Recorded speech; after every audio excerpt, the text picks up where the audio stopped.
Yo, what's going on, everybody? It's your boy Naruto Explain here, bringing you guys another Boruto 2 Blue Vortex discussion. And today I want to talk to you guys about something that I still see a few of you guys bringing up down in the comment section of videos, which is what happens when Naruto and Hinata get unsealed, in particular, their memories of Boruto being their son. In the past, I gave a brief answer in one of the chapter reviews because I personally didn't think it was this big of a deal to make a whole video on it, but given the increasing number of comments I see asking this question and the number of DMs I still keep getting on social media regarding this question, I wanted to get my thoughts in a video, so this is something where we're all on the same page in terms of how I feel about the situation. That way when somebody asks me, hey, do you think they're affected, I can just link them to this video. As always, when we do these discussion videos, we'll follow the same format that we've done since we launched the channel, which is I'll introduce a topic or concern, I'll give my stances on it, I'll weigh in on any narrative impact if said thing does end up happening, and in this case I'm going to take it a step further and make an actual prediction, which normally I don't do in these videos. Despite what the title and thumbnail will tell you, I normally don't give a full prediction in the videos. If I do, I tell you up front. Otherwise, I stay in that happen of, hey, if this happens,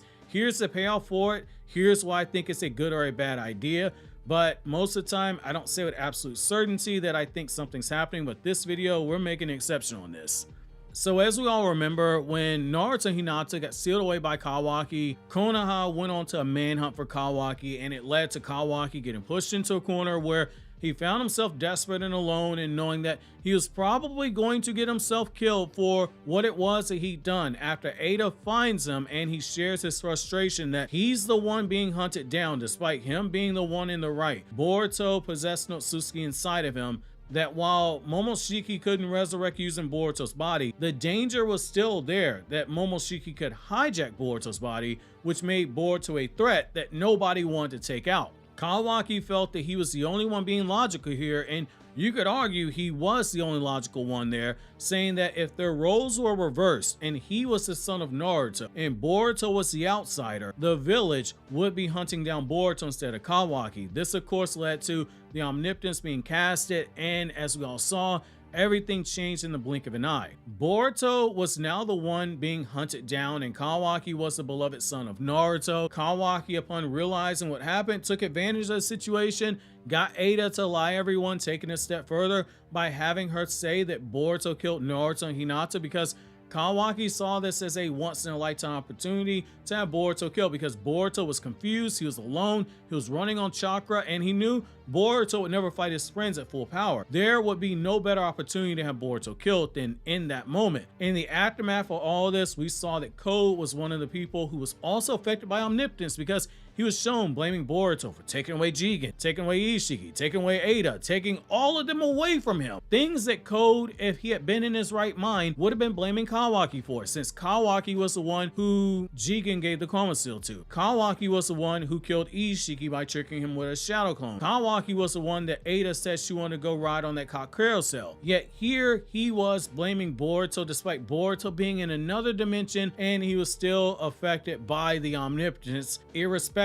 of the fact that he wasn't actually on planet Earth, he was somewhere else. This of course caused a lot of people to start asking questions. Hey, are Naruto and Hinata, are they affected by Omnipotence? And I said in one of my chapter reviews in passing in a single line, hey, I believe they are affected by Omnipotence, because we've seen that despite them being in another dimension, you can still be affected by Omnipotence. Naruto and Hinata might be in another dimension frozen still, but the chakra in their bodies is still there, which means that their minds could still be altered. I took that stance months ago. However, I want to take it a step further now, because after chapter 7 of Boruto 2 Blue Vortex, we got some new information. I want to say it's irrelevant whether or not they're affected by Omnipotence or not, because I don't think that them being affected is going to be a factor at all moving forward. I don't think narratively you even need that answer given to you. Allow me to explain. So chapter 7 gave us the line that we need when it came to this whole conversation, but it was all hidden in the language of Boruto explaining how Omnipotence works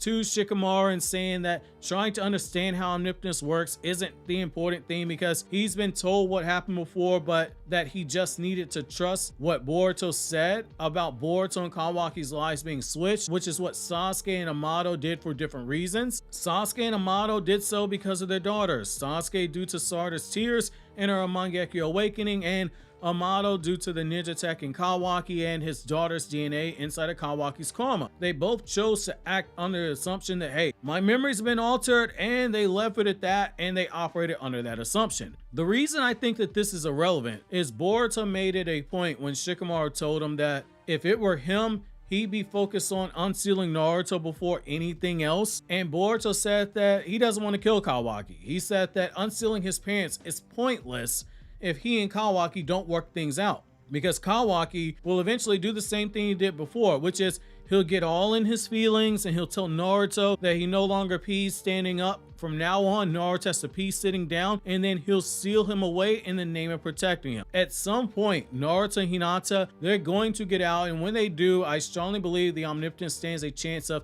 already having been reversed in some kind of a way. Whether that's Kawaki being used as a trigger to undo Omnipotence, or we go a step further and we do what I've been saying for years, long before Omnipotence happened, which is that Kishimoto is writing in elements of Samurai 8 to do an adjusted ending from Samurai 8 for Boruto's story, because of all the different aspects of that story that are being sprinkled into Boruto, tweaking it for the Naruto universe. Whenever they get unsealed, and however they get unsealed, either through Kawaki being a good little boy and making things right, or Boruto taking the sacrifice route and transcending the cycle of life, death, and rebirth via something that happens with Sarada, similar to the way that Hachimaru and Anne had their stories wrapped up in the Samurai 8 story. However we get there, whatever road that we take to get there, when Naruto comes out with Hinata, their memories, they're going to be intact, because the whole thing's been reversed. I believe that's probably your end game. On one hand, while I would personally love to see Boruto just suffer the most, continue to put him through the ringer, have him somehow have his parents released, and then Naruto goes off on him thinking that Boruto's the one that sealed him away, while I would laugh my butt off while simultaneously finding a reason to root for Boruto to overcome yet another obstacle on his path to completing the hero's journey, because that's when you love the hero the most. Not when they completed the journey, but the journey that they take to get to the ending. Similar to how in wrestling, fans love the babyface when they chase the title, not necessarily when they have the title. Same thing applies here. I'd be happy with that, but I don't think that the level of pain right now is needed for Boruto, only because narratively, I don't see the payoff in that moment. It's unnecessary, because anything you can gain from Naruto and Hinata not knowing who Boruto is, it can be just as effectively conveyed through his interactions that he has with Himawari, in my opinion. Allow me to explain to you why I say that. While Naruto and Hinata, they are his parents. Naruto's changing Boruto's diapers, and Boruto was probably sucking on Hinata's breast as a newborn. The Boruto and Himawari dynamic, it offers just as much, if not more, of that same heartbreaking conflict. The reason being is that Boruto is extremely overprotective of his sister, and when he came back to Konoha, he was a stoic guy, only showing a super serious expression and going off the whole John Wick vibes of how methodical he was taking people out. The sight of Himawari was the one time that Boruto in Volume 1 broke character and he dropped his cool. His sister is his thumbscrew. His sister is the one thing that can make Boruto crumble emotionally, and the future interactions that you have with the two of them are enough to satisfy that itch, in my opinion.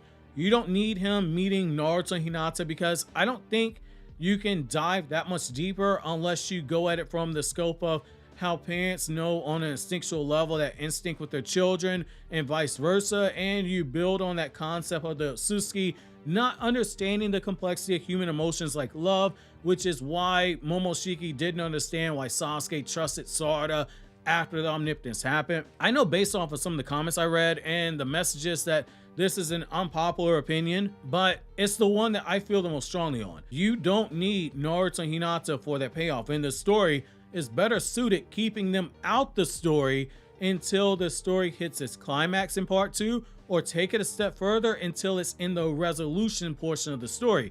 As hard of a pill as that is for some Naruto fans to hear, the same fans who will say, well, Boruto's carried by Naruto and Sasuke, now they're out of the story. Can't make that argument, but they're still making that argument. You don't need Naruto in the story right now, and I applaud the narrative for not breaking that glass in case of emergency button and keeping Naruto and Hinata out of the story, keeping Sasuke out of the story. It goes back to what Boruto told us in the opening monologue of his story, which is that part 1, so the 80 chapters of Boruto Naruto Next Generations, was a story of father and son, but Boruto said that in the overall story, only the beginning of the story is, quote, the story of me and my dad, but this is my story. My father is the Hokage, so he will always be part of my story, but this is my story, end quote. Something the anime never should have cut out when they adapted Boruto chapter 1, but that's a whole nother video for another day. And we shifted away from the story of parent and child to a coming of age story for the child,